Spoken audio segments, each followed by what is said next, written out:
지난주는 제가 길교회에 부임한 이후로 설교 때문에 가장 많이 후회한 주간이었습니다.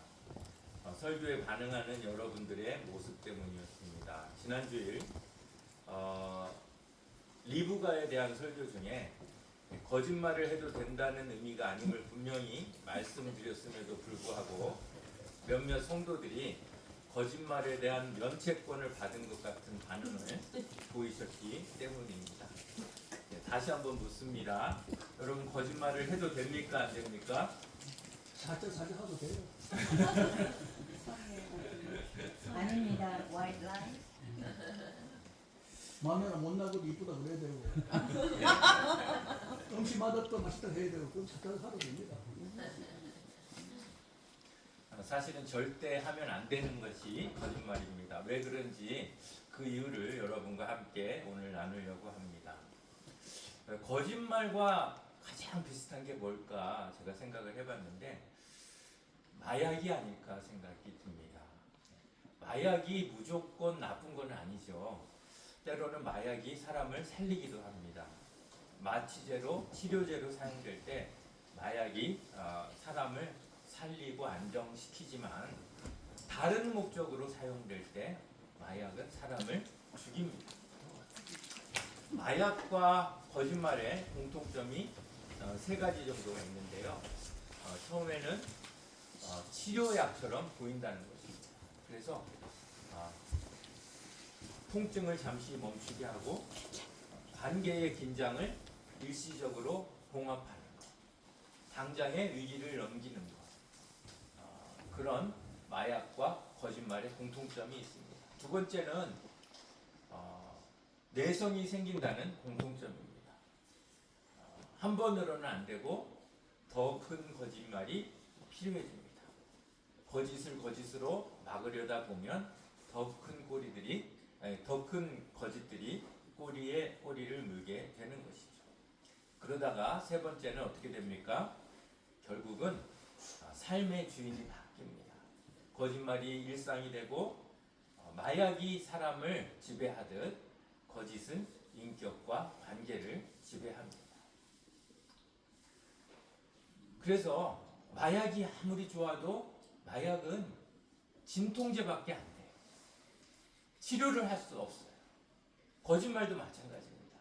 거짓말은 해결책이 아니라 진통제일 뿐입니다. 증상을 속이는 마약 같은 그것이 거짓말이라는 것이죠. 성경은 한결같이 진통제를 이야기하지 않습니다. 오직 치료제만을 이야기합니다. 인간이 어떻게 하면 죄와 사망의 그늘에서 근본적으로 치료되고 회복될지를 이야기하는 것이 성경이지, 근본적인 환부는 그냥 놔둔 채 고통만 줄이는 방법을 가르치는 구절은 성경 어느 곳에도 없습니다. 죄와 사망의 문제는 근본적으로 그대로 있는데 도를 닦고 선을 행하고 명상으로 인간이 어떻게 평화를 얻을 수 있겠습니까? 그렇게 가르치는 종교가 있다면 그것은 그저 진통제와 마약일 뿐입니다. 그런데 세상의 모든 종교들은 사실 인간의 본질은 별로 관심이 없고 증상을 완화하는 것에만 관심이 있다는 것이죠. 그렇지만 하나님께서 예수 그리스도를 이 땅에 보내신 것은 진통제나 마취제가 아닌 근본적인 문제를 해결하시기 위함이라는 것입니다. 여러분, 아이를 키우면서 나는 아이를 속인 적이 한 번도 없다. 한번 손들어 보세요. 지금의 아이들이 다 커서 속일 수도 없고 속일 생각도 안 하지만 아이들이 어렸을 때 저는 아이들을 많이 속였습니다. 특별히 아이들이 집착하는 것, 그것이 먹을 것이 됐든 장난감이 됐든 아이의 시선을 다른 데로 돌려놓고 얼른 감춘 다음에 없다. 그러면 아이들은 그 빈손을 보고 그것을 그대로 믿습니다. 엄마 아빠가 감추었을 거라고는 생각은 전혀 못하고 그냥 믿는 것입니다. 이처럼 아이를 속이는 것은 참으로 쉽습니다. 그렇다면 우리가 아이를 키우는 게 쉬울까요? 아니면 하나님이 우리를 속이는 게 쉬울까요? 다시 한번요. 우리가 아이를 속이는 게 쉬울까요? 아니면 하나님이 우리를 속이는 게 쉬울까요? 하나님은 우리를 안 속이시고 예. 우리는 속이니까 우리가 더 쉽겠죠. 예, 맞습니다. 예, 하나님이 마음만 잡수시면 피스 오브 케이크예요. 우리를 속이는 거는 너무너무 쉬워요. 그래서 십자가 사건을 실제로 일어나게 하지 않으시고 속임수나 쇼로 만드셨다면 모든 인류는 그냥 속을 수밖에 없었을 것입니다. 요즘 AI가 만든 영상이 너무 정교해서 전문가가 아니면 분간하기가 어려워요. 앞으로 10년 안에는 전문가들도 분간할 수 없는 그런 영상 기술이 나올 겁니다. AI도 하물며 이렇게 사람을 속이는데 하나님이 인간을 속이는 것은 정말 쉬운 일이라는 것이죠. 그래서 만일 하나님이 십자가에 아들을 달려 죽게 하는 것을 쇼로 꾸몄다면 어떤 결과가 일어났을까요? 인류 최대의 문제인 죄와 사망의 문제는 전혀 해결이 되지 않은 채 사망은 여전히 왕노릇을 하고 있고 인간은 여전히 사망의 종노릇을 하고 있었을 것입니다. 그런데 하나님의 그 십자가 쇼로 인하여 인간은 진통을 잊어버린 채 그저 만족하며 살다가 끝내 사망과 저주의 불행한 결말로 향하게 될 것입니다. 그런데 십자가가 쇼가 아니라는 증거가 성경에 너무나 많이 나와 있어요. 그 중에 하나가 고린도전서 15장 55절 말씀입니다. 우리 한번 같이 읽겠습니다. 시작. 사망아 너의 승리가 어디 있느냐? 사망아 내가 쏘는 것이 어디 있느냐? 만일 예수님의 십자가가 쇼였다면 예수님의 부활이 속임수였다면 우리 중 누가 사망에게 이런 말을 할 수 있습니까? 예수님의 십자가와 부활은 실제로 사망과 싸워서 사망의 권세를 뿌리채 뽑은 사건이었습니다. 그리고 사망은 실제로 치명상을 당해 그 효력을 잃게 된 사건이었다는 것입니다. 제가 사는 단지 안에는 전립선 암에 걸린 두 집사님이 사십니다. 각각 다른 교회 다니시는 분들인데 70세 집사님은 얼마 전 수술을 했습니다. 그런데 전립선 수치가 기대만큼 떨어지지 않아서 방사선 치료를 36번을 받으셨어요. 매 검사 때마다 방광을 채우기 위해 물을 많이 마시고 대신에 소변은 참아야 하는 그런 괴로운 과정을 36번을 마치셨어요. 엊그저께 만나서 그동안 치료받으시느라고 얼마나 애쓰셨어요? 말씀을 나누는데 집사님이 목사님 이제 전립선 수치가 이제 0에 가까워졌어요. 그러면서 얼굴이 환하게 빛나시는 거예요. 얼마나 감사한 일입니까? 그동안 몸과 마음을 지배했던 암으로부터 벗어나게 된 것입니다. 그런데 암으로부터 벗어난 것이 진통제 때문입니까? 아니면 치료 때문입니까? 치료 때문이죠. 진통제로서는 암을 절대로 이길 수가 없어요.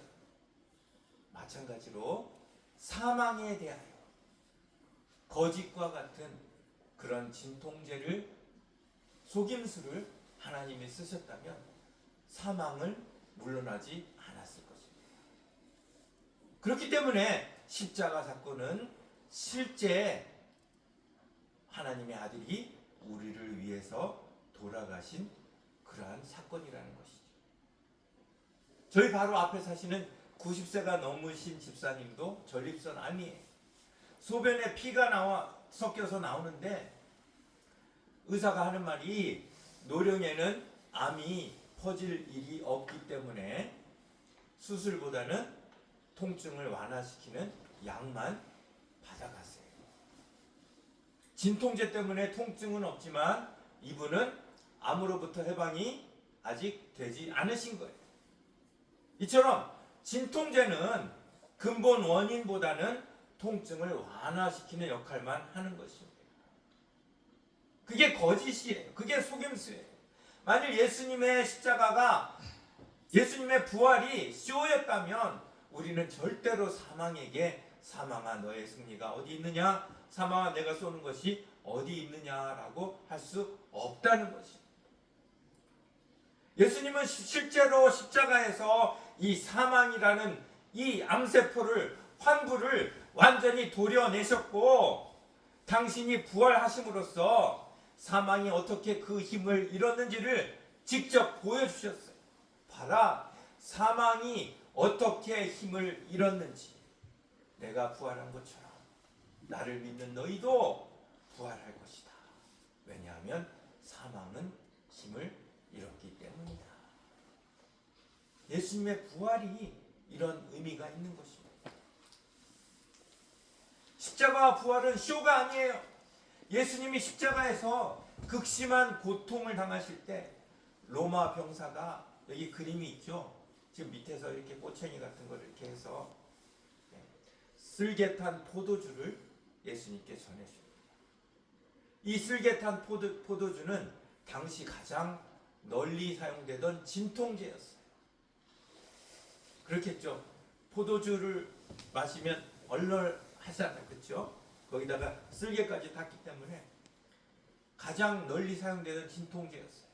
그런데 예수님이 그걸 맛보시고 어떻게 하십니까? 거부하세요. 저 같으면 막 숨이 막 가빠오는 막 그 순간에 고통을 잊기 위해서 감사함에 받았을 것 같아요. 그런데 예수님은 그걸 거부하십니다. 여러분, 십자가는 역사상 가장 잔인한 처형 방법입니다. 교수형, 참수형 이런 것들은 고통을 느끼는 시간이 짧은데 반해 십자가형은 고통을 최대한 연장시키는 처형입니다. 사형수는 십자가를 지기 전에 이미 심한 매질을 당해서 체력을 다 소진합니다.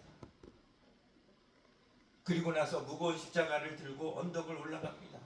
거기에 사방에서 쏟아지는 야유와 조롱과 저주를 들으면 거의 모든 사람은 멘탈이 무너질 수밖에 없습니다. 그렇게 처형 장소에 이르면 거기서 기다리는 것은 즉결 처형이 아닙니다. 지친 몸을 대못으로 박아 십자가에 박아서 세우고 뜨거운 햇빛 아래서 진이 다할 때까지 기다리게 하는 것. 그것이 십자가 처형입니다. 얼마나 잔인합니까? 이렇듯 사형수의 죽음을 일부러 지연시키면서 고통을 극도로 느끼도록 만든 형벌이 십자가형인데 참 아이러니하게 그 무자비한 십자가형을 집행하는 병사가 사형수에게 진통제를 주었다는 것이죠. 무자비 속에 자비가 포함됩니다. 무슨 의미입니까? 도대체 얼마나 고통이 심했길래 그 무자비한 사형 집행관이 진통제를 주었을까? 그만큼 십자가형은 인간이 견디기 어려운 고통이었다는 것입니다. 그런데 여러분, 만약 하나님이 원하셨다면, 예수님이 원하셨다면 사람들 눈에는 고통을 받는 것처럼 보이고 실제로는 고통이 느껴지지 않도록 얼마든지 하실 수 있었겠죠. 그렇지만 하나님이 원하신 십자가, 예수님이 원하신 십자가는 그야말로 인간이 느낄 수 있는 모든 고통을 친히 당하시는 것이었어요. 자, 그 극심한 고통 속에서 마취제를 마다하신 예수님의 의도가 보이십니까? 거짓이 아닌 진심으로 지신 그 십자가 때문에 죄와 사망은 더 이상 설 자리를 잃게 된 줄로 믿습니다. 만약 예수님이 거짓으로 고통을 느끼는 척만 했다면 이 사망은 절대로 물러서지 않았을 것입니다. 예수님이 모든 고통을 여과 없이 다 받으셨기 때문에 그 악랄한 사망, 그 지독한 사망의 권세가 치명상을 입고 물러간 것입니다. 이게 하나님의 진심입니다. 이게 예수님의 진심이에요. 그런데 이 진심을 하나님은 우리에게 맡겨주셨어요. 너희가 이제부터 내 얼굴이 되어 나의 진심을 세상에 비추라. 자, 이런 하나님의 진심을 우리가 세상에 비추는데 어떻게 우리가 거짓으로 하나님의 얼굴을 세상에 비출 수 있을까? 죽더라도 끝까지 진심으로 지켜야 끝까지 우리가 거짓을 미워해야 하는 이유라는 것이죠. 베드로가 하루는 예수님께 묻습니다. 마태복음 18장 21절과 22절 같이 읽습니다. 시작. 근데 베드로가 나와 이르되 주여 형제가 내게 죄를 범하면 몇 번이나 용서하여 주리이까? 7번까지 하오리까? 예수께서 이르시되 내가 이르노니 7번뿐 아니라 70번을 70번까지라도 할지니라. 여러분, 지금 용서에 대해서 이야기하고 있는데 베드로가 생각하는 용서와 예수님이 생각하는 용서가 달라요. 베드로는 용서가 아니라 참는 거예요. 참는 것. 겉으로 나타나는 것은 결과는 용서와 참는 것이 별로 차이가 없어요. 그런데 용서와 참는 것은 매우 다릅니다. 용서는 완전한 회소예요. 마치 병의 뿌리를 완전히 뽑는 것과 마찬가지가 용서예요. 반면에 참는 것은 뭐예요? 증상만 완화하는 거예요. 병의 뿌리는 그대로 놔두고 진통제만 투여하는 거예요. 결국 베드로의 질문이 주님, 진통제를 몇 번이나 먹어야 돼요? 7번이나 먹어도 됩니까? 라는 뜻이라면 예수님의 이 7번을 70번까지는 너희에게 필요한 것은 진통제가 아니다. 치료다. 수술이다. 이 말씀. 진통제로 여러분 7번까지 갈 수 있습니까? 2번째 되면 우리는 다 포기하지 않습니까? 용서도 뭐고 그냥 포기하지 않습니까? 그런데 완치된 사람은 70번을 7번까지뿐 아니라 영원토록 그 증상 때문에 고통을 받지 않는다는 그런 말씀입니다. 결국 참는 것은 용서처럼 보이는 거짓이에요. 물론 참는 것도 매우 위대하고 중요한 덕목입니다만 예수님은 진정한 용서, 진정한 해결을 말씀하십니다. 율법은 살인만 하지 않으면, 간음만 하지 않으면 의롭다고 이야기합니다. 하지만 예수님은 뭐라고 말씀하십니까? 마음속으로 형제를 미워하거나 무시하면 이미 살인입니다. 마음속으로 음욕을 품으면 이미 간음입니다. 여러분, 진통제와 치료제의 차이를 보고 계십니까? 문자적으로 그냥 살인 안 하고 간음 안 하고 이런 계명을 지키는 것은 거짓으로도 얼마든지 할 수 있어요. 그런데 마음으로 계명을 지키는 것은 절대 거짓으로 할 수 없는 일. 리브가의 거짓말, 선의의 거짓말이 옳으냐 그르냐의 문제는 사실 겉으로 드러나는 그저 율법적인 문제일 뿐이에요. 정작 중요한 것은 뭐예요? 우리 안에 정말 진심으로 예수님이 십자가에서 보이신 그 진심을 가지고 예수님을 따를 마음이 있느냐.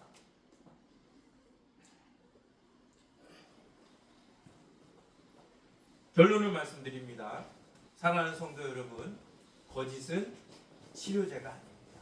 진통제입니다. 치료제는 진실뿐입니다. 예수님은 단 한 번이라도 우리를 진심으로 대하지 않으신 적이 없습니다. 그렇기 때문에 우리도 예수님께 대하여 또한 세상에 대하여 항상 진실케 진심으로 대해야 합니다. 세상을 바꾸는 것은 진실이지 거짓이 아닙니다. 진통제는 고통을 잠시 잊게 하지만 치료제는 고통의 뿌리를 도려냅니다. 예수님은 십자가에서 진통제를 거부하셨습니다. 진통제로는 인류의 근본 환부를 도려낼 수 없기 때문입니다. 예수님은 우리 죄를 덜 아프게 하시기 위하여 오신 것이 아니라 완전히 없애시기 위하여 오셨습니다. 예수님이 만일 고통을 느끼지 않는 십자가를 지셨다면 우리는 아직까지도 사망의 종일 수밖에 없습니다. 예수님의 십자가가 쇼였다면 우리는 아직도 거짓 위에 서 있는 인생일 수밖에 없습니다. 그렇지만 예수님은 진심으로 고통을 원하셨습니다. 그리고 그 고통을 느끼셨습니다. 진심으로 죽으셨습니다. 그리고 진심으로 부활하셨습니다. 그렇기 때문에 우리는 말할 수 있습니다. 뭐라고요? 사망아 너의 승리가 어디 있느냐. 이미 사망은 죽은 목숨입니다. 이 선언은 거짓 위에서는 절대 나올 수 없는 선언입니다. 거짓은 잠시 관계를 살리는 것처럼 보이지만 결국 신뢰를 죽이고 관계도 깨뜨립니다. 거짓은 잠시 위기를 넘기지만 결국은 더 큰 위기를 부릅니다. 하나님은 우리를 속여서 구원하지 않으셨습니다.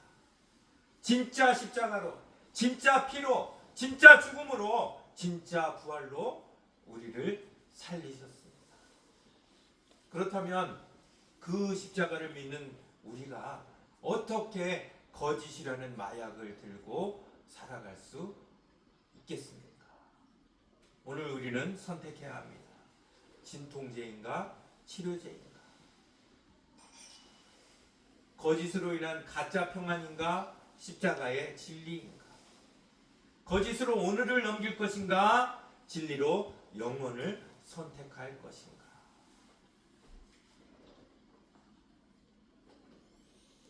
언제 어디서나 거짓은 그 모양이라도 버리고 진실을 생명으로 여기며 살아가는 저와 여러분들이 되시기를 간절히 바랍니다. 기도하겠습니다.